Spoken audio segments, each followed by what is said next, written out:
Hello guys, magandang araw. Umuwi nga pala ako nito sa bahay kasi kailangan ko na naman bisitahin sila kasi nararamdaman ko na naman na sila ay may nararamdaman na naman at may karamdaman. Ayun nga, pag uwi ko, agad naman silang masaya at nagmimiyaw-miyaw silang lahat. At ito na nga ang ginawa ko, i-chinek ko nga po pala lahat ang mga pusa ko may ubo at sipon.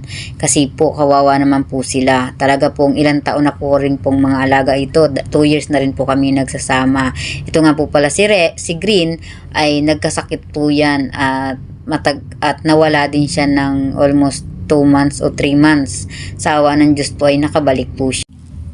Maraming nagsasabi na bakit daw hindi na lang mga pusa na may lahi yung alagaan ko.